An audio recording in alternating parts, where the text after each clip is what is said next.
secret oyo mokili epimela yo oyo libota eboya kopesa yo na kati ya losambo ndokozwa yango. Shalom, peuple de Dieu, shalom libota na Zambé. Bien-aimé topesi yo lisusu mbote na media lelo na kombo na Jésus-Christ, bisiko zali na zanandaku ozolanda biso vraiment kolo Yesu Kristo akokela yo Zambé ya bokasi apambola yo lisusu makasi bisika ozali. Amen. Dieu vous bénisse. Beaucoup partager prière na biso ya media lelo, partager prière na biso bisiko zozo partager prière na famille na yo. Vous partager bandeko na yo prière bien-aimé na midi ya lelo. Zamba pambola yo ozozongisa makanisi na biso liboso na Nzambe kotika lisusu moment oyo ya prière na biso ya midi travail na se na loboko na Nzambe. Tobondeli Nzambe na kombo na Jésus. Bokonza ba santo za Nzambe, oza Nzamba bukasi, oza Nzamba puissance, oza Nzamba lola.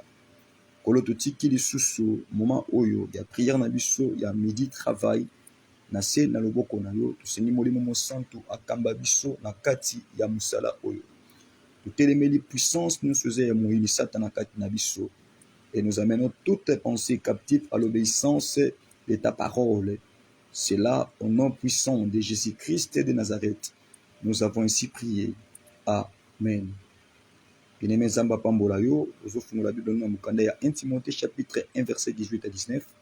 1 Timothée chapitre 1 verset 18 à 19, nous lisons la parole au nom du Seigneur Jésus-Christ. Les commandements que je t'adresse, Timothée, mon enfant, selon les prophéties faites précédemment à ton sujet, c'est que, d'après elles, tu combattes les bons combats. Verset 19, en gardant la foi et une bonne conscience. Cette conscience, quelques-uns l'ont perdue et les ont fait naufrage par rapport à la foi. 2 Corinthiens chapitre 10 verset 3-6. Amen. 2 Corinthiens chapitre 3. 2 Corinthiens chapitre 10 plutôt. 2 Corinthiens chapitre 10 verset 3 verset 6. 2 Corinthiens chapitre 10 verset 3 verset 6. Si nous marchons dans la chair, nous ne combattons pas selon la chair. Car les armes avec lesquelles nous combattons ne sont pas charnelles, mais elles sont puissantes par la vertu de Dieu pour renverser les forteresses. Verset 5. Nous renversons les raisonnements et toute hauteur qui s'élève contre la connaissance de Dieu. Et nous amenons toute pensée captive à l'obéissance de Christ. Nous sommes prêts aussi à punir toute désobéissance lorsque votre obéissance sera complète. Que Dieu bénisse sa parole. Que Dieu bénisse sa parole, bien-aimé. Merci beaucoup. Au coup, ça biso sikomatoi. Au landabiso, bien-aimé, dans le Seigneur. Au exaculte d'enseignement. Tous les cas d'enseignement et na simanango. Toko bonde la Nzambe. Amen. Zamba pambola yo. Na pesio lisusu mbote na kombo na Jésus-Christ. Na midi ya lelo. Bien-aimé zali baku malamu. Yako yoka lisusu loba na Nzambe na midi ya lelo. Amen. Eza eloko moko te bien-aimé oza kitoko koleka liloba na Nzambe po liloba na Nzambe ebikisaka, liloba na Nzambe ekangolaka, liloba na Nzambe changeaka bomo ya mutu, liloba na Nzambe ebendaka makambo eza koexiste te à l'existence, liloba na Nzambe bien-aimé dans le Seigneur ezongisaka kondima kati ya basantu, liloba na Nzambe bien-aimé pesaka makasi pa bato baza na makasi te. Amen. Tika Nzamba pambola yo te message ya midi ya lelo epesa yo makasi yo moto aussi olembaki. Amen. Zamba pambola yo tozolobela likolo yo e tem moko tozobandi yango lelo. Amen. Tobandi yango lelo tozolobela likolo ya combat spirituel. Amen. Tout est déjà combat spirituel, mais la manière dont Zamba omema biso na semaine oyo kolobela likambo tali combat spirituel to kolobela ngo te ndenge tolobaka. Amen. C'est Zamba omema biso na ba dimension mususu ya ko décortiquer makambo eza caché na kati ya tempo oyo. Amen. Lité ya kalezalaka te. Amen. Te ya kalezalaka te. Na kati ya lité ya bien-aimé dans le Seigneur tozaka na posa ya révélation. Na kati ya message tozaka na posa ya vie. Parce que message nyonso ezobima pa na Nzambe ezaka na vie. Amen. Toza ba prédicateur de la parole de Dieu. Amen. Mais na mboketo te liloba na Nzambe, la première des choses, faut no molimo na Nzambe atindika yo. Soko za poussé na molimo na Nzambe te okope ko décortiquer Bible te. Ce que vous avez poussé dans molimo dans Zambé, c'est pratiquement ce que vous avez poussé dans molimo dans Zambé. C'est pratiquement impossible, bien aimé dans le Seigneur, au transmettre le mystère vous a caché en Zambé. Amen. Mais si vous êtes conduit, vous êtes poussé par le Saint-Esprit, c'est possible. Amen. Au transmettre le mystère caché en Zambé. Parce que na kati ya liloba na Nzambe ezaka bomo. Amen. Na kati ya liloba na Nzambe vie ezali. La Bible dit dans mukanda ya Jean chapitre 1. Amen. La Bible dit Nzambe azali liloba. Amen. Na libande liloba ezalaki na Nzambe pe liloba eza Nzambe pe liloba wana ekotikala nani? Nzambe. Pe liloba wana ekomaki moto. Yaki kovanda kati ya bato pe pesaki bomoi. Amen. Na kati ya liloba na Nzambe bien-aimé bomoi ezali. Na kati ya liloba na Nzambe vie ezalaka. Amen. Alors ozote liloba na Nzambe biso ba prédicateur tolukaka mingi molimo. C'est-à-dire molimo nde aloba. Ngai na loba te mais molimo sala nini aloba na place na ngai. Poso molimo Nzambe alobi bato bakobika. Mais so nga na lobi bato bakobika te. Amen. Fonon molimo aza kati na nga aloba pour que message on azote ya ezwa vie kati ya bato nga nazote ya liloba na Nzambe. Amen. Nzambe bokasi apambolo tolobi combat spirituel bien-aimé dans le Seigneur. Amen. Bitumba ya molimo. Apôtre Paul a zulobela biso na mukanda ya 2 Corinthiens chapitre 10. Amen. Apôtre Paul bina mukanda ya 2 Corinthiens chapitre 10, le verset 3. La Bible dit, si nous marchons dans la chair, nous ne combattons pas selon la chair. Soki tozotambusama na nzoto. Amen. Tokobunda te na nzoto. Amen. Verset 4, la Bible dit, car les armes avec lesquelles nous combattons ne sont pas charnelles. Naba bibundeli ya molimo biso tozobundela oyo. Eza nzoto te. Hein? Bibundelo tozobeta moto. Epe ozosenga epe ya Nzambe. Eza makambo oyo ozosenga yango na molimo. Amen. Mais sakana ba efe moko ya makasi. Na kati ya nini? Ya nzoto. Amen. C'est-à-dire makambo nyonso biso tosalaka spirituellement, tobondelaka spirituellement. Ba conséquence nango mingi to vivre yango sur le plan physique. Amen. Nazo senga moto. Nazo senga épée ya Nzambe. Oui, c'est spirituel. Mais ba conséquence nango ezaka visible. Amen. Ba retomber nango emonisamaka. Amen. Na moi boye. Osenga ki moto tumba mamaleki. Na butongo boye moni mamaleki lonya kosika. Amen. Omoni mamaleki akoyi maladi. Amen. C'est dit ba moto yo tindelaki na butu. Yango kosi maladi na moi. Amen. C'est-à-dire, travail nyonso ezosalama spirituellement, ba retomber nango to vivre yango sur le plan physique. Ba retomber nango to mona yango sur le plan physique. Amen. Alors, apôtre Paul a ozo fungola biso sikoyo. Na likambo tali combat spirituel. Amen. La Bible dit, si nous marchons dans la chair, nous ne combattons pas selon la chair. Soki tokotambusa na nzoto, tokobunda na nzoto te. C'est-à-dire, bitumba ya molimo ezali, bitumba ya nzoto pe ezali. Amen. Bitumba ya nzoto ekokoza na contrôle te na bitumba ya molimo. Mais bitumba ya molimo eza na contrôle ya nzoto ya moto. Amen. Parce que c'est la spiritualité qui engendraka makambo eza na physique. Na te ya yo ma sœur, nyonso biso tozo vivre na si ya moi oyo. Amen. Et bandaka nano spirituellement. Amen. Eza ne loko moko te eza na si ya moi oyo salama na butu te. Nyonso tu esalamaka na butu. Amen. Avant Nzamba pambola mutu, la bénédiction bien-aimé bandaka nano na butu. Amen. C'est-à-dire senga ki Nzamba pambola yo, apeso mbongo, apeso mutu, apeso lopango. Biloko wana kozwango nano na butu avant et se matérialiser. Amen. Éphésiens chapitre 1, bien-aimé dans le Seigneur, la Bible dit que Christ nous a bénis de toutes sortes de bénédictions spirituelles. Amen. C'est-à-dire la bénédiction est la cas spirituelle. La délivrance est la cas spirituelle. La guérison est la cas spirituelle. Babylone nous surtout au sein de la cas spirituelle avant et se matérialiser sur le plan physique. Amen. Est-ce que je suis clair? Est-ce que je suis clair? J'aimerais que comprendre bien parce que nous avons une introduction. Amen. Pour comprendre le message très bien. Et apport nini bitumbe ya molimo za nango kati na biso. Amen. apport nini combat spirituel ekokomema na bomo ya mutu. Amen. Zamba bokasi ya pambola yo. Tobi combat spirituel.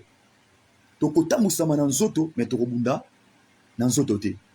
Amen. Bitumba ya molimo eza bolimo, bitumba ya nzoto pe tikalaka nini ya nzoto. Amen.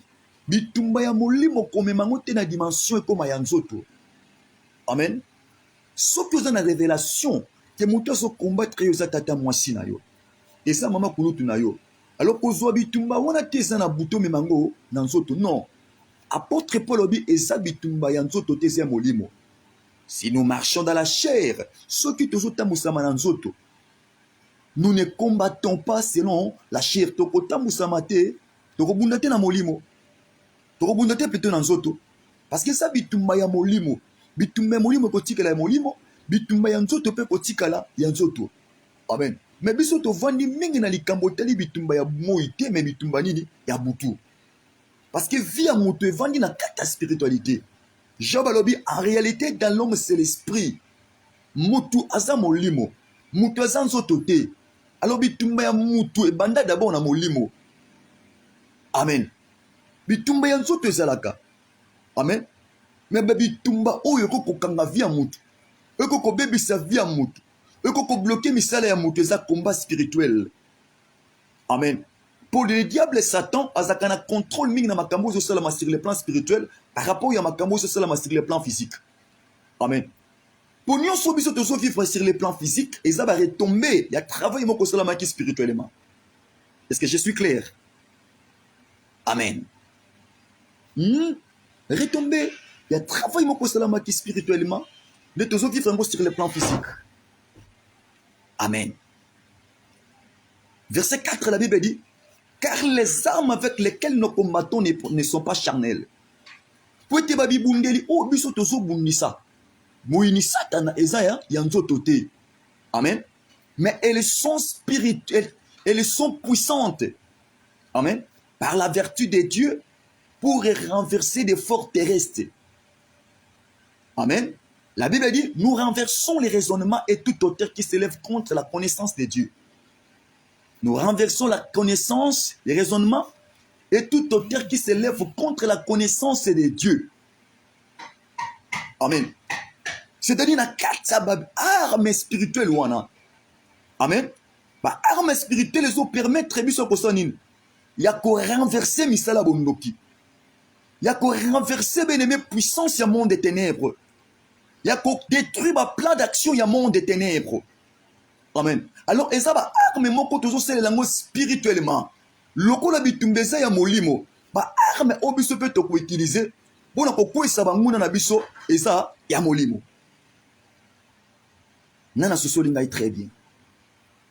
Amen. Zamba bokasi apambola yo. Alors, to simbi mukanda ya 1 Timothée chapitre 1 verset 18 verset 19.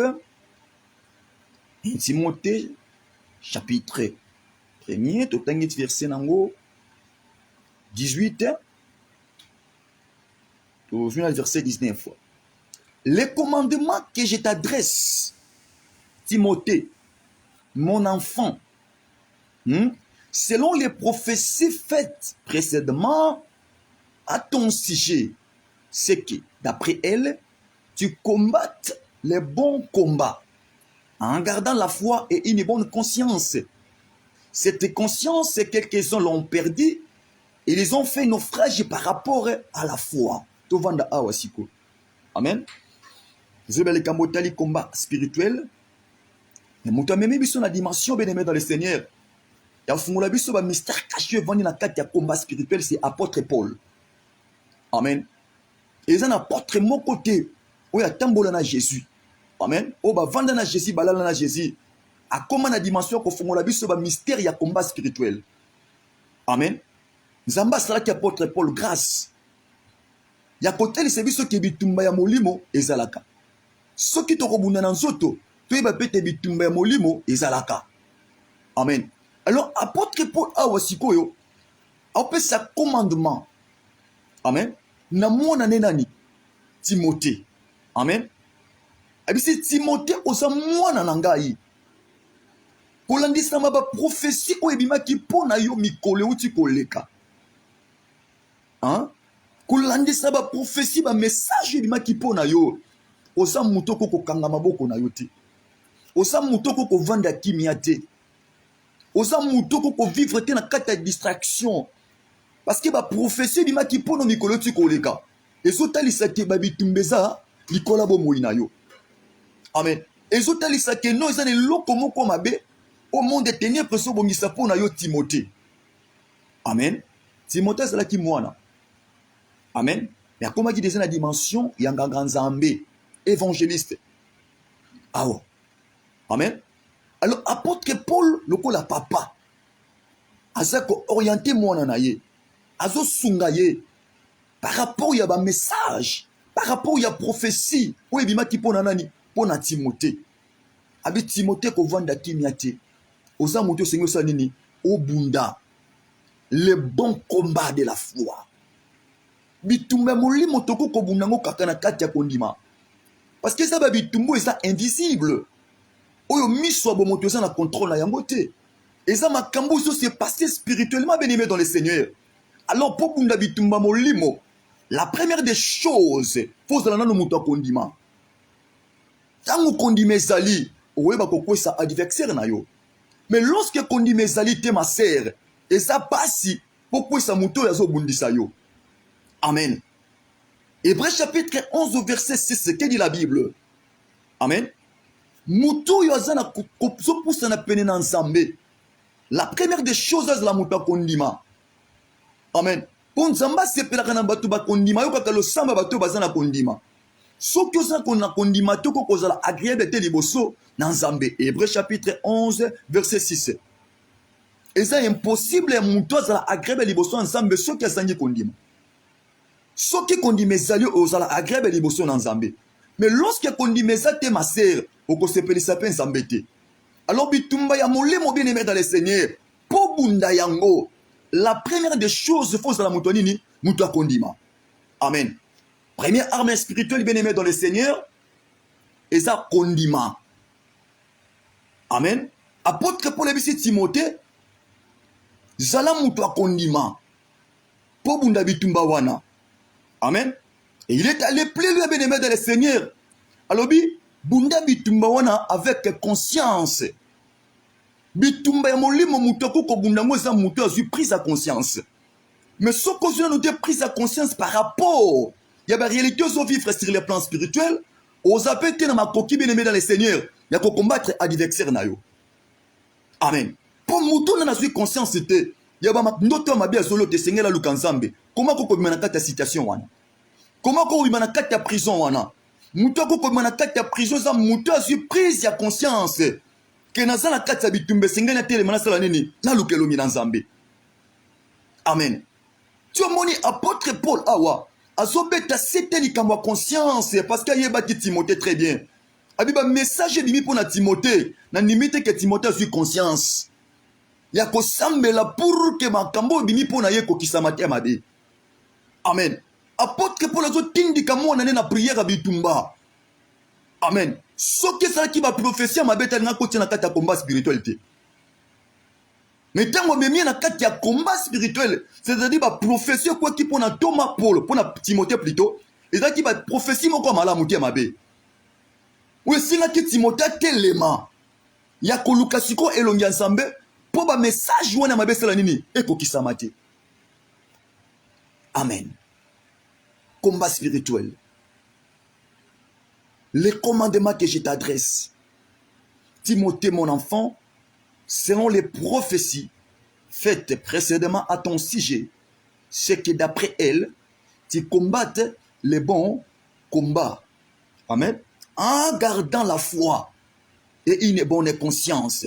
En gardant la foi et une bonne conscience. Kondimana za ko kitate. Kondimana za ko kuyete na momo za ko combattre adversaire na yo. Kondimana za ko lembate tangu na momo zo kwesa, ozo bundisa mutu akanga vi na yo. Amen. Que Jésus Christ soit pambola yo. Kondima. L'autre zo vanda na no le kambotali kondima. est-ce que ça kana kondima tango bundisaka tata mwasi na bino? Est-ce que ça kana kondima tango bundisaka tata kulutu na yo? Amen. Pour musala nyonso tozosala na butu mama eza spirituel. Moto tobelela kesaka ya molimo. Amen. Mais ba retomber nango to vivre ngo mingi sur le plan physique. Na bela ki moto tumba misala tata mwasi oui na moyi boto moni pena misala tata mwasi ebebi. Na bela ki moto nzambe e panza misala papa kulutu na ngai oui na moyi boye na moni pena misala papa le ko mosa nini e komi ko beba. C'est du travail nyonso zo sala mana butu. Ba retomber nango to vivre ngo na moyi. Ozo combattre tata mwasi na butu. Mais na moyi tata mwasi okuta na makamba mabe. Amen. Yango tolobaka tango longi butu ma sœur olongi moyi. Mutu ya longi nanu butu te ma sœur. Eza pasi na moyi boye mutu abongo mata. Bato nyonso zomona na sia mokili oyo beneme bazo mata. Balonga ki butu. Longa butu na moyi okodomine. Longa butu na moyi makamune okende liboso. Longa butu misala na yo komata. Longa butu bato bazo bundisa yo baamona yo te na moyi. Amen. Combat spirituel. Kondimanano na conscience. Amen. Fomisongo mitala nano très bien. Na l'autre rabandoto minga mabe. Na l'autre rabandoto minga kokufu. Na l'autre rabandoto kitoko te. Amen. Pona nini? Parce que bandoto yo zo mona oyo. Vous comprendre te que faut télémana lo sambo. Obunda bitumba. Eza na bato bazo combattre yo. Amen. Eza na bato baza na sima ba makambo yo zo kutana nango na musala. Il faut télémo sambela ensemble. Amen. Amen. Les kambuna yo ko sila soko zui pris sa conscience. Ya ko lukeloni na nzambe. Des problèmes za nango ko sila. Amen. Bimana ba déclaration ba faible ko lobaka na lembi na ngai. Ata ba bitumba ngo zaka na lembi na ngai. Siko soki obundi bitumba oyo tena na obunda na place na yo. Azate ma sœur. Amen. Na moment totele makapona ko combattre ba adversaire na biso. Nzamba zaka na sima na biso. Molimo na nzambe zaka na sima na biso. Amen. Na moment totele maka pona ko bebisa mystère satana. Eza na onction moko nzamba déversaka kat na biso. Amen. C'est-à-dire ozwa les dessus comme na nguya likolo molimo yozo bundisa. Amen. Nzambe na likolo oselo kaka nyonso te nzambe ozelo yo telema. Pouvez passer la nini atelema bo bunde longo na nzambe. Amen. Combat spirituel. Zala muta kondima. Tango zo bundisa misala Satan eza na kati ya famille na bino oui ozomona ngote bona misu ya bomoto. Mais na misu ya molimo zo ndima ke musalonga na osala na butu oyo ya kobebisa misala famille na nga bondoki zo sa nini e ozo sala ba effet. Amen. Apôtre Paul lobi ba arme spirituelle o biso to satubundisa ka Satan. Eza ba arme oyo eza ya nzoto de. Amen. Na koko kwesa muna na nga te na butu na simbi machette na moyi boye na bandu te yango te. Moto to singa kezaka molimo. Epe to singaka ezaka molimo. Amen. Kake to singaka ezaka molimo. Kanda to singaka nzambe ezaka molimo. C'est dit ba arme spirituelle nyonso tout. Ozo permettre biso ya kokwisa misala bondoki ezaka nini na molimo. Amen. Alors soki oza na kondima te eza pasi. Po ba arme wana esala. Po ba bibundeli wana ekwesa adversaire na yo. Zala na mutu kondima. Pe à part kondima, conscience et travail aux la spirituellement. Parce que ce que je suis conscient c'était et le retour au monde. Oui mais combien de personnes bien aimées dans les scènes dans moment nazoteya. Basa ba victime ba mili momabe. Basa na quatre églises. Mais une nos conscience c'était azo kanilo bana nzambe butu pe moyi. Mais une nos conscience c'était par rapport ya bandoto ya lotaka. Azuna nos conscience c'était ya bata ya monaka. Azo vivre dans quatre ya ba oppression. Poursuite à sorcellerie binga yoyo. Mais abeta rango kara. Bitumbe molimo babeta rango karate. Tango solo tabandoto mabe ko beta rango karate.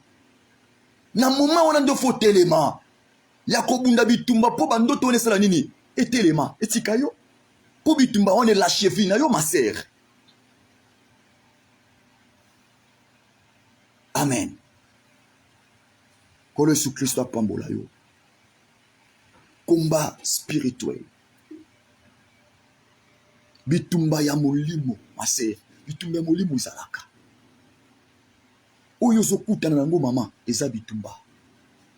Oyo famille na bino zokutana nango eza bitumba. Amen. Babeli sako mingi. Okoma muta maladi moko comprendre kango te. Eza bitumba eza makasi na vie na yo. Pourquoi les loso oza malamu lobi fobela? Pourquoi les loso ki misala no etamboli malamu lobi misala no etambola malamu te? Mais ozo vivre non na kati ya bitumba nano. Molili ezo réclamer na nou vie na yo. Bondoki ya famille ezo réclamer na nou vie na yo. Amen. Sauter les mains na kati ya le sambo.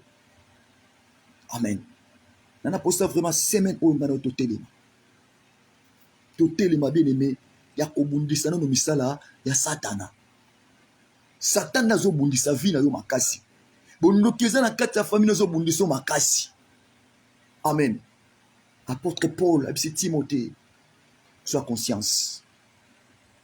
Timothée bunda bitumba olo. Le bon combat de la foi. Amen. Le bon combat de la foi. C'est de so bunda bitumba moko ya malamu. O simanango zambaza sungayo. O simanango kondimezali. Amen. Le bon combat de la foi, c'est-à-dire bitumba o mutaso bundango avec conscience. Les lois na batumsu bazo bundisa satana mais conscience ça te travail yo sala. O po bundisa adversaire na yo. La première des choses faut la monter aux yeux déjà conscience. To yebi ke muto bundisa ke ganza intel. Ou comprendre ba stratégie na ye. Amen. Ou comprendre risque na ye. Ou yeba ndenya ko bundisa ye. Un bon combat de la foi. Amen. Nazo le ngana chité. On a mis la prière pendant quelques minutes au bon de l'ensemble. Donc au lobby. Amen. Le juste introduction. Il y a un message pour le combat spirituel. Le juste introduction. Donc on a développement lobby. Donc on lobby la bien ma kambotali ba arme spirituelle. Amen. Faut payer bayango. Nengeni na kobundisa a divertir na to opeso ba stratégie nengeni na kokwesa mutu oyo azo bundisa yo mutu oyo azo luka yo bitumba. Amen. Zamba bokasi apambola yo. Combat spirituel nazo chité awa bien aimé dans le Seigneur. Abisi Timothée, sois conscience. Ba prophétie wana ezaki malamu te pona yo. Ba ndoto yo zo lota mikolo yo. Non, ezotali qui y a quelque chose qui ne va pas. Amen. Eza na makambo ezotambola te na vie na yo. Eza na makambo ezotalisa ke yo ndenge oza wana ovivre na kati ya emprise ya ennemi. Ozovivre na kati ya prison moko spirituelle. Amen. Ata babitumba ezalaka me ya yo eleki makasi. Amen. Telema na kati ya losambo. Amen. Telema na kati ya losambo. Longola paresse ma sœur. Amen. Nzamba lingaka bato bazaka ba paresse te. Amen. Sois conscience tamutelema. Bokonzi likolo eza pona ba violent. Nzamba sepelaka na bato bazaka ba violent. Amen. Tango moni loko mabe telema na kati ya losambo, c'est ça un enfant de Dieu. A tuti na mona nzambe ezaka bongo. Tango moni kezi loko moko so compliqué bandoto na ko telema na kati ya losambo ndio telemela yango. Est-ce que yo telemela ba makama be yo monaka? Bandoto yo lota mikolo ya mabe, est-ce que suis déjà conscience à ko telemela yango nanote. Or ndoto ezaka message. Ndoto eza langage ya nzambe. Tango zolota bandoto ya mabe, c'est-à-dire nzamba o mitinda yo sala nini? O telema. Amen. Yo solo kaka bate yo pour sa conscience. Non. Amen. Koza lokola Timothée te. O Timothée po telema bunda bitumbo. Esenga ta apôtre Paul a telemisa ye. Amen. Yo pozo si la papa Philippe a excité yo. Pour sa conscience, à côté les mots bandasko ko bundisa ba bitumba. Ko bando bundisa bato baso combattre yo. Amen. Sois conscience ma sœur. Maintenant pour ça travail auto sala yango. La semaine auto zokota.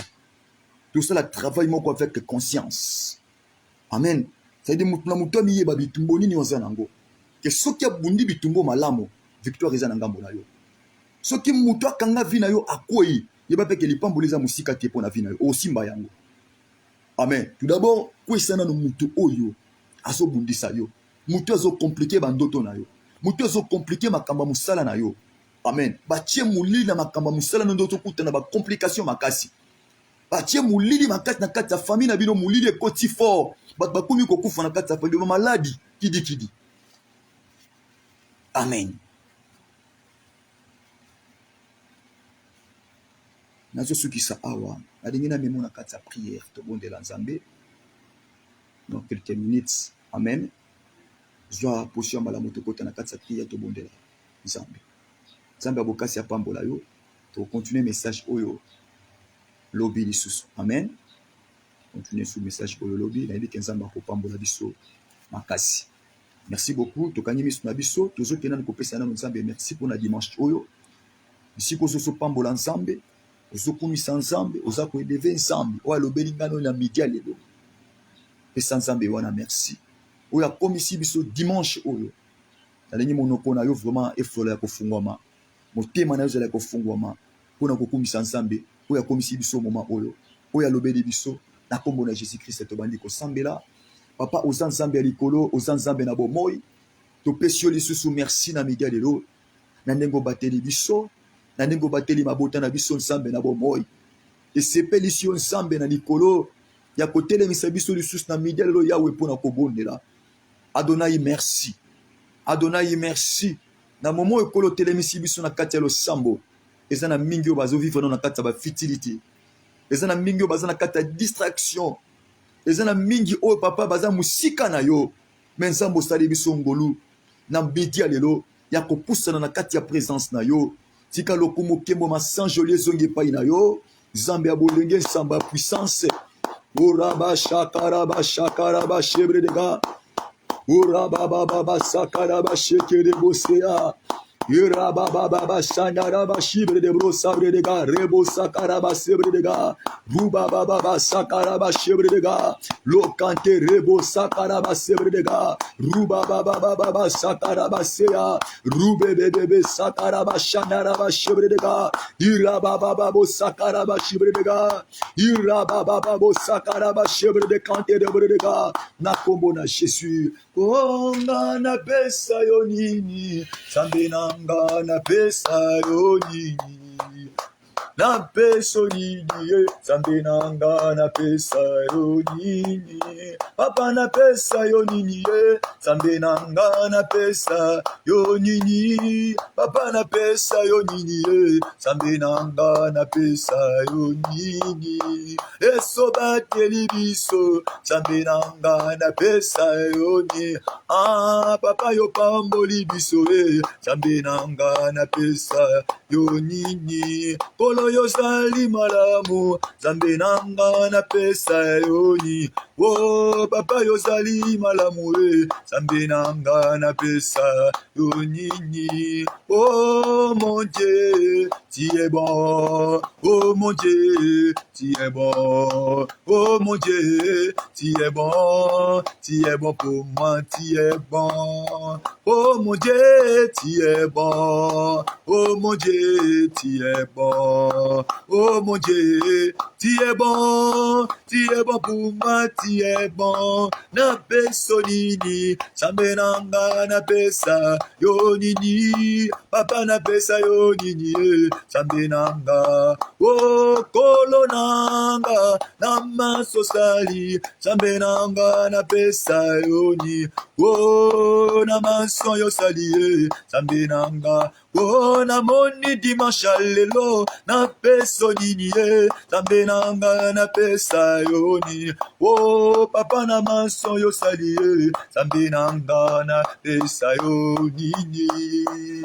Ah yoza zambe na banzambe Yesue, zambe na banzambe, oza zambe na banzambe, oza zambe na banza. Oh yoza zambe ya puissance, oza nzambe ya puissance, oza nzambe ya puissance, Yesu, nzambe ya puissance, oh, atabitumba tokolonga, Yesu, atabitumba tokolonga, atabitumba tokolonga, Yesu, atabitumba tokolo, ah, Yahweh, kitaka yosala, Yesu nangai, kitaka yosala, yaya, kitaka yosala, Yesu, kitaka yosala, oh, atabambonge tokolonga, atabambonge tokolonga, atabambonge tokolonga, Yesu, bonge tokolo, ah, Yahweh,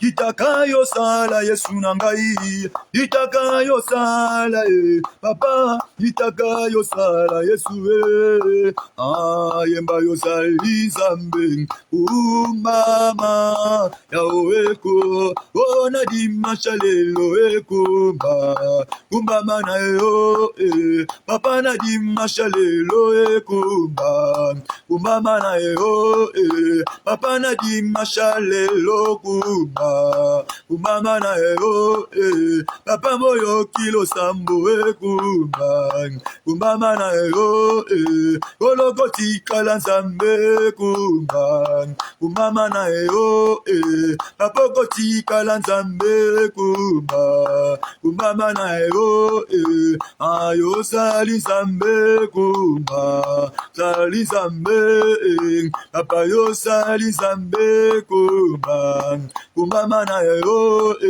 papa yo sali nzambe kumba, kumba na yo. Bien-aimé nzambe ya likolo apambola yo na midi ya lelo. Ozokende kotombola nzambe likolo bitumba nyonso na vi na yo. Zamba tombwama na bitumba ya vi na yo. Zamba tombwama likolo bato nyonso tu bazobundisa vi na yo. Zamba tombwama likolo bandoto yo zokutana nango. Zamba tombwama likolo oppression. Zamba tombwama likolo poursuite nyonso bondoki ya famille ya mama ya papa na yo. Wezo bundisa vi na yo. Tozo placer nzambe au-dessus ya bitumba wana. Tozo placer nzambe au-dessus ya problème wana. Weldi kotika bisote. Weldi kotika mabota na bisote. Na midelo to bandiko sambela. Alléluia. Bondela nzambe likolo shabara bashe. Na sotombo na yo nzambe. Osali kola bitumba nanga nzambe. Osali kola bitumba lotomo nangai. Osali kola bitumba mwasi nangai. Osali kola bitumba libota. Osali kola bitumba na biso yawe nzambe rebote shezi. Oraba shekere bobo seya. Ide rebo sakara baseya. Ide rebo bobo sekere boshea. Lukante rebo sakara basheya. Rababa sakara bashe. Rababa sakara bashe. Rababa sakara bashe. Rababa sakara bashe. Ide rebo sekere boshea. Bando tombola kaka nzambe. Bando tombola kaka nzambe. Bando tombola kaka nzambe. Bele le Seigneur. Bando tombola kaka nzambe. Likola ba problème nanga tombolio. Likola bitumba vinanga nzambe. Likola bitumba vinanga Yesu. Likola bitumba vinanga nzambe.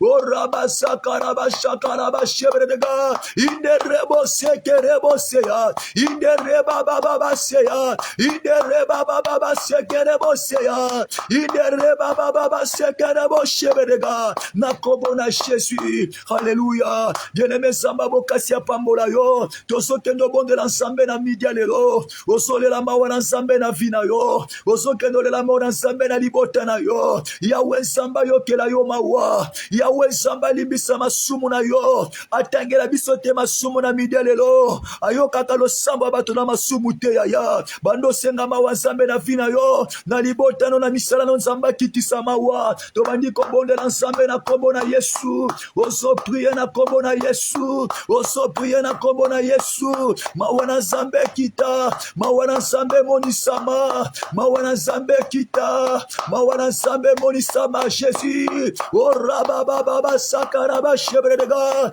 Osobo de l'ensemble na kombo na Yesu. Osole la mawana ensemble. Yawe na sole la mawana yo na lotomo na ngai. Na sole la mawana yo na lotomo. Ensamba likolo Yawe. Ensamba reobote papa kiti samawa. Yawe samba bokasi kiti samawa. Mawana yo banda kotali sama. Mawana yo banda komoni sama zambe. Na midi lelo papa. Na mabota la biso Yawe. Na dimanche lelo samba likolo papa. Rababa shebedega. Indere manderebo sekerebo sebedega. Indere manderebo sheya. Indere manderebo sekerebo sheya. Indere manderebo sekemenigo. Indere manderebo shekerebo sheya.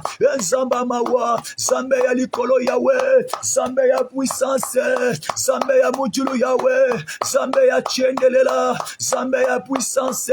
Zambe ya lola. Zambe ya lola. Zambe ya lola. Zambe ya lola. Oka baba baba santa manage. Oka raba baba santa la manage. Ora baba baba shekere bosheya. Na kombo na Jésus. Oh Yawe sukolanga. Yawe sukolanga na makila mayo sukolanga. Sukolanga. Yesu sukolanga na makila mayo sukolanga. Ozanzambe shiloyo zanzambe na midi aleloyo. Ozanzambe ozanzambe papa yo zanzambe na midi aleloyo. Ozanzambe obikisanga papa bikisanga na midi aleloyo. Bikisanga bikisanga shilo bikisanga na midi aleloyo. Bikisa yo zanzambe kolo yo zanzambe na bomoi nanga. Ozanzambe ozanzambe kolo yo zanzambe na midi aleloyo. Ozanza o kangolanga kolo kangolanga na bitumba oyo kangolanga kangolanga ya kangolanga na bitumba oyo kangola. Bien-aimé sambe ya bokasi ya pambola yo bisiko selo zokende kobelela na nguya makila na Yesu na midia lelo na kati ya bomoi na yo. Makila Yesu esukola vi na yo, esukola ndaku na yo, epetola misala na yo, epetola ba projet na yo, nyonso ya yo beneme na midi lelo ebulisama na makila na Yesu. Tobandi kosambela au nom de Jésus. Ora baba baba shebredega. Idere bobo sekere bosheya. Idere kekere bo sekere brodega. Ruba baba sakara ba shibredega. Idere kere bo shakara ba she. Papa na sombele la puissance ya makila na yo. Le sang de Jésus bando bulisa ngai, bulisa mwasi na ngai, bulisa ndaku na ngai, bulisa ministère na ngai, bulisa mabota na biso na midi lelo. Yene moso bonde l'ensemble eraba shekere bobo sheya. Idere bo sekere bo sheya. Puissance à sang de Jésus, puissance à sang de Jésus, puissance à sang de Jésus. Oramana raba shebedega osobonde l'ensemble. Makila na Yesu ekangola biso, makila Yesu ekangola biso, makila Yesu ekangola biso, makila na Yesu ekangola biso, makila na Yesu ebikisa biso, makila na Yesu ekangola biso, makila na Yesu. Le sang de Jésus Yawe makila na yo kati na ngai, makila na yo kati ya nzoto na ngai, makila na yo kati ya nzoto na ngai. Na midi lelo Jésus, na midi lelo Jésus, na midi lelo Jésus. Makila no na kati ndaku na ngai, banda kosopa makila Yesu na ndaku na yo na midi lelo. Bando sopa makila, bando sopa makila, bando sopa makila. Oraba shakara basheya. Indere bo sekere bo seya. Indere baba baba seya. Indere bo shendere bo sheya. Indere luba bari bo saya. Undere bo shekere bo seya. Ruba baba basaka sakaraba shibre de ga. Ruba baba sakaraba shibre de glo. Ruba baba sakaraba shibre de gla. Ruba baba sakaraba shibre de glo. Ide rebo bobo seya. Ide rebo bobo sekere bo seya. Ide rebo bobo sekere bo seya. Makila na Yesu. Le sang de Jésus. Le sang de l'agneau. Le sang de l'agneau. Le sang de l'agneau. Le sang de l'agneau. Vinange bulisama. Mwasi nanga kangolama. Mwasi nanga bikisama. Loto monanga nzambe. Mabota na biso. Oso bondela. To kangolama na midia lelo. Makila Yesu e kangola biso. Nakata bitumba mabota. Nakata bitumba na misala tozo sala. Makila Yesu e kangola biso. Oso bondela nzambe. O rabashaka rabashanda rabashe. Ide rebo shekere bo shebredega. Nakombo na Yesu aleluya. Ayembe la ye na yesengo. Alléluia, Olo Yesu, alongi etumba. Yembela ye na esengo. Alléluia, Olo Yesu, alongi etumba. Mwambani Yesu ni mwamba. Mwambani Yesu ni mwamba. Mwambani Yesu ni mwambani. Mwambani Yesu, kumisa Yesu, kumisa ye na esengo. Alléluia, Olo Yesu alongi. Sanjola Yesu, sanjola ye na esengo. Alléluia, Olo Yesu alongi. Mwambani Yesu, ni mwamba. Mwambani Yesu ni mwamba. Mwambani Yesu ni mwamba. Mwambani ye, ona kumisa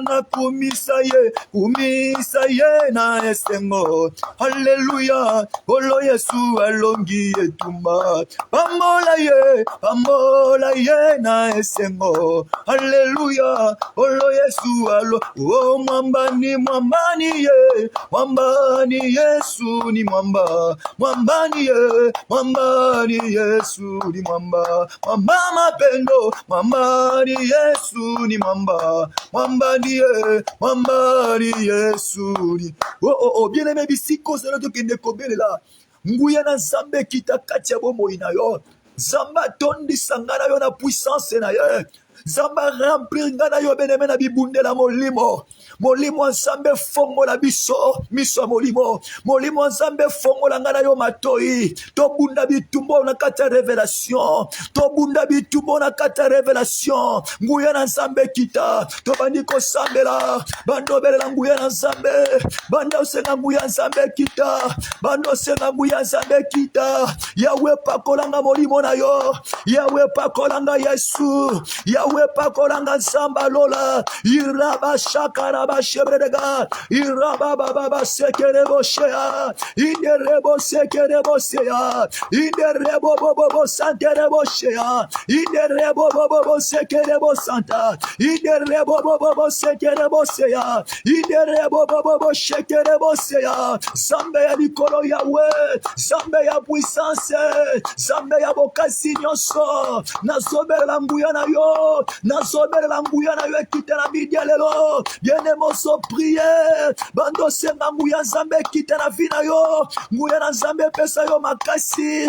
Nguya na Nzambe fongola miso ngai na yo. Nguya na Nzambe fongola biso matoi. Tobunda bitumbo na kati emoniseli. Tobunda bitumbo na kati révélation. Nguya na Nzambe memanga na dimension komona banguna na ngai.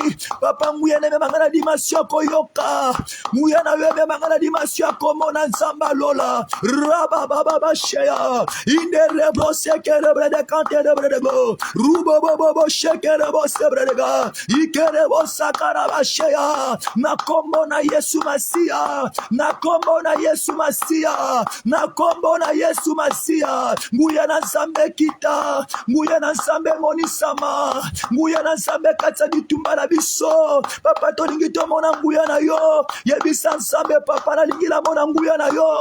Na kata bitumbo etelemeli ngai. Na na kati ya bitumbu etelemi na mosala na ngai, na kati ya bitumbu etelemi na kati ya ndako na ngai, na kati ya bitumbu etelemi na mabota na biso tomona nguya na ya kita akita na lelo akita na semeno ya kita akita erabashakarabashe inderebobobo sekerebosea inderebobobo sekereboshekerebosea inderebobobo sekerebosea inderebobobo sekerebokanterebosea inderebobobo kanterebosantarabadige inderebobobo shekerebosea Yahweh kita na kati ya bitumbu tomona yo na kati ya bitumbu etelemeli ngai na kati ya bitumbu etelemeli Yesu ndaku na ngai etelemeli ndaku na ngai etelemeli mwasi na ngai etelemeli ministère na ngai etelemeli lino yo Zambe tomona yo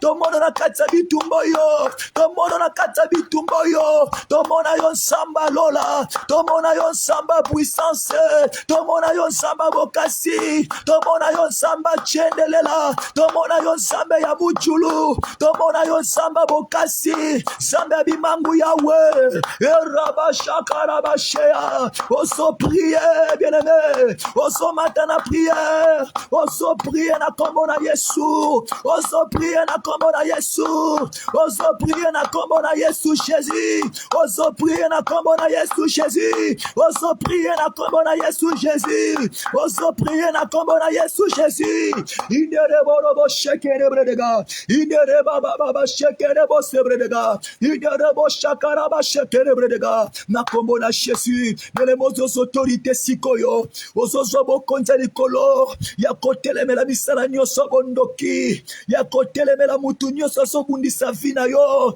mutu nyonso azokomplike bandoto na yo mutu nyonso azomema molili na mosala na yo mutu nyonso azobundisa étoile na yo azobundisa bachance na yo na famille ya mama na famille ya papa na entourage na yo mutu nyonso aza ennemi ya bonheur na yo ennemi ya avancement na yo moto ya Nzambe simba ye moto ya Nzambe simba ye na midelo tomani kosambela osobondela na kombo na Jésus osobondela na kombo na Jésus osobondela na kombo na Jésus moto na Nzambe epela moto na Nzambe epela esimba mutu nyonso esimba mutu nyonso oyazobundisa ngai oyazobundisa mwasi na ngai oyazomema molili na ministère na ngai moto ya Nzambe esimba ye na libere moto ya Nzambe na famille na ngai na libere moto ya Nzambe na belle famille na ngai mutu nyonso azobundisa oyanga musala oyanga ministère oyanga ministère ayamba moto ya Nzambe ayamba moto ya Nzambe na kombo na Yesu ayamba moto ya Nzambe irebobobo shekerebo shea ebokasi Nzambe na ngai ebokasi Nzambe na ngai maraba sharabari bashebredega lukanterebo shakaraba sebredega idereba baba sakaraba shibredega Ikere baba baba seya, indere bobo bobo sekere boseya, indere bobo bobo sekere boseya, lukantere bosakara bashibredega, irama ya basakare boshibredega, irendere bosheke sambela uno de Jésus, osobo de l'ensemble, osobo de l'ensemble, moto Nzambe simba mutu nyonso, esimba mutu nyonso, oya kota na vina yo, kobebisa oya na vino pona kopanza moto Nzambe simba yo nom de Jésus Christ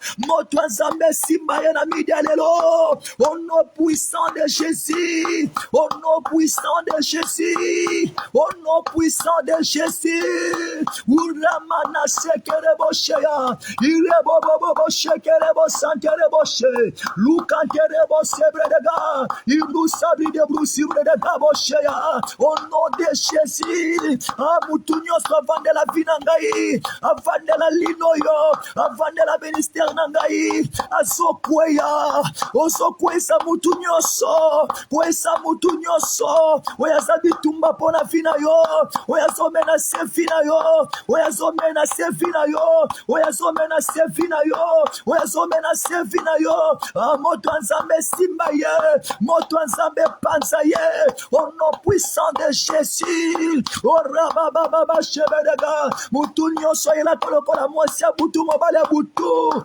Ayamba moto nzambe simba kokwa mwasi. Moto ya fami ya mame simba kokwa mobali. Esimba mutu nyonso. Esimba banoko esimba mutu nyonso. Oyaza bitumba lotomo yo. Oyaza bitumba elevation na ngai. Oyaza bitumba libala na ngai nzambe. Oyaza bitumba mabota nzambe. Moto nzambe simba ye. Moto nzambe simba ye. Moto nzambe simba ye. Moto nzambe simba ye. Masero zo bondela nzambe na midi lelo. Mutu nyonso za bitumba musala na yo. Mutu nyonso za bitumba musala na yo. Mutu nyonso mzomemelo mulili na musala wana. Na musala wana. Ayamba moto nzambe.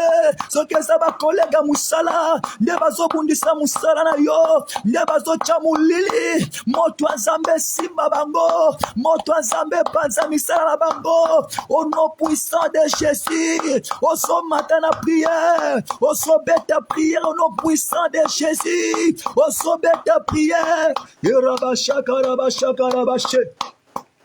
Iderebobobo shekerebo seya. Iderebobobo sekerebo sante.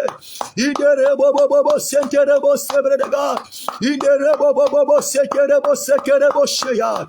Iderebobobo sekerebo sebredega. Iderebobobo sekerebo shebredega. Nakombo na Yesu. Nalingi bene mokende ko sambela nzambe boye. Mutu nyonso to simba étoile na yo. Mutu nyonso to simba mbongo na yo. Ezakana mutu moko na kati ya famille papa ibotola yo mbongo. Oya kanga mukanda na yo. Oya kanga misala na yo. Eloko nyonso yezo se retrouver par membre moko ya famille na yo. Oya pa ya camarade no moko akanga ngo na maboko na ye. Lelo tozo tumba maboko ya batu nyonso tu. O babotola ba vi na biso. Babotola bambongo na biso. Bakanga misala na biso. Maboko na bango na bien-aimé na Miguel lozo zwa moto. Maboko na bango na fuezika.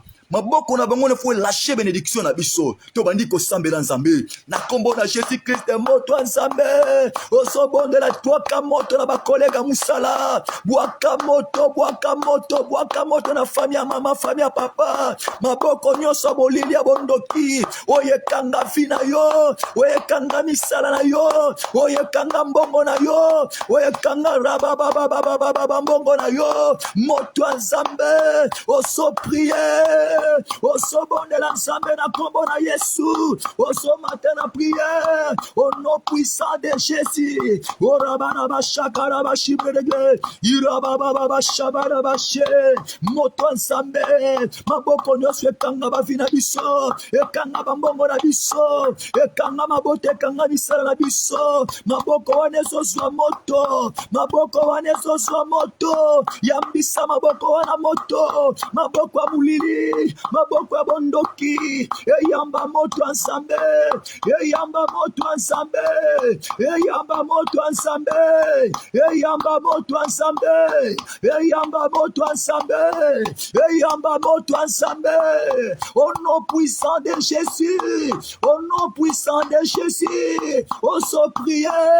Oso prier. Oso prier. Oso prier. Oso prier. Au nom de Jésus, au nom de Jésus,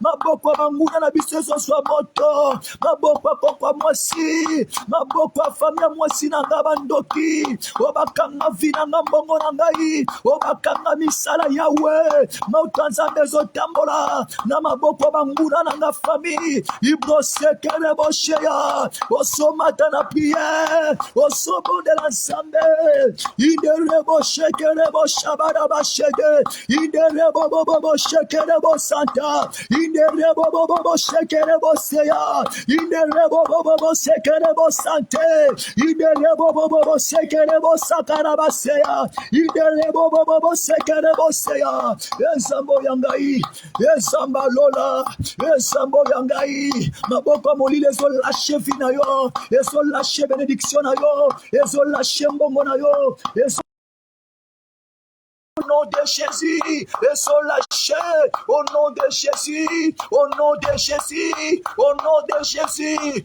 Oh la baraba shakara bashaba. Yendere bobo shekere bo sege. Indere bobo sekere bo shakara ba sheke bedega. Na kombo na Jésus. Alléluia. Bien-aimé Zamba bokasi apambola yo. Nalingo kende ko bondela Nzambe. Ozo kende ko recommander semaine oyo. Bandi na selo boko na Nzambe. Amen. Recommander semaine oyo. Na sena loboko na Nzambe. Ozo tika vi na yo. Ozo tika libota na yo. Ozo tika ba programme nyonso tokozana ngwe prière na semaine oyo. Na sena loboko na Nzambe. Nzamba salela biso. Zamba visiter biso, Zamba kangola biso, Zamba limonisa. To bondeli Zamba na kombo Jésus Christ bando recommander. Tu recommander journée, tu recommander semaine oyo. Raba bozo sambela Nzambe semaine oyo pe sambela yo. Nzambe semaine oyo la ba surprise agréable. Nzambe semaine oyo zala ya miracle. Yahweh semaine oyo kolona ngai.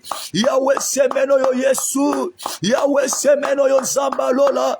Yahweh semaine oyo papa.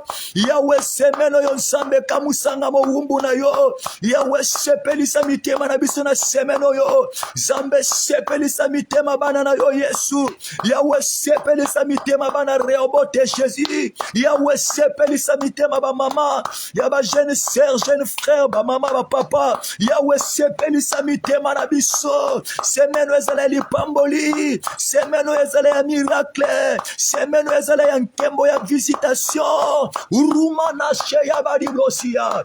Ruma na sabra dibrosu brede koria ba shibredega. Ruma na rebo cerebro se ya ba dibrosu bredega. Ruma derebo sekerebo shibredega. Ruma derebo shekerebo se ya maraba sheya. Ruma derebo shekerebo se ya rabadibo se ya. Ozansambe Yahweh. Ozansambe Yahweh. Ozansambe Yahweh. Ozansambe Yahweh. Ozansambe Yahweh. Osamokoti Yahweh. Ozansambe Yahweh. Iraba sakaraba shibredega. Iderebo sakaraba shekerebro dega. Na kombo na Jésus. Oh Zamba bokasi apambola yo. Na sambeli pona biso na kombo ya Yesu. Osa mokonza milimo, osa mokonza ba santu tolobi na yo merci. Pona moma kitoko tolekisi na kati ya losambo oyo. Yahweh tika molimo mona yo ekamba biso lisusu na kati ya semaine oyo. Tika bon Nzambe na yo kole monisama na bomo ya moko na moko. Tika bon Nzambe na yo kolo epesa biso ba solution, epesa biso victoire na kati ya ba bitumbe telemeli biso. Na kombo na Jésus Christ. Na bengani muliwa musika ya famino na semaine oyo. Na bengani liwa maladi na kati ya ndaku na yo. Tika Nzambo azotambola na ngai. Tika Nzambo nga nazosalela. A visiter yo. Asala yo bolamu. Akokela yo. Apambolo bisiko zali. Na kombo ya Jésus Christ. Amen. Amen. Ok, te beteli Yesu Kristo maboko. Zamba lola pambola yo. Yesu Kristo akanisa yo. Zambe abokasi amono bisiko zali. Amona yo, amona yo, amona yo, amona yo. Akokela yo bisiko zali bien-aimé dans le Seigneur. Merci beaucoup, merci, merci, merci, merci. Merci beaucoup. Zambe apambola mutu nyonso tu abondeli na biso na media lelo. Que Dieu vous bénisse. Le bien-aimé et semaine oyo tozobanda. Amen. On dit déjà un message na biso sur le combat spirituel. Tozwa te ko développer yango to telema makasi na kata losambo. Toyebi ke Nzambe akozala musika te pona kokangola biso, pona kosala biso bolamo na nzela ya message oyo. Amen. Nzamba akwanisa yo, Nzamba kokela yo e journée malamu, zana Nzambe elongo, ozana ndako, za soki wapi Nzamba azala no elongo mase. Amen. Nzamba pambola yo et na moninga na biso soki so azongi te na butu prière ezali to rebondela Nzambe à partir ya 23h. Que Dieu vous bénisse. Nzamba pambola mutu surtout to kutani beneme na butu. Tika Nzambe likolo akokela biso. Amen. Ciao.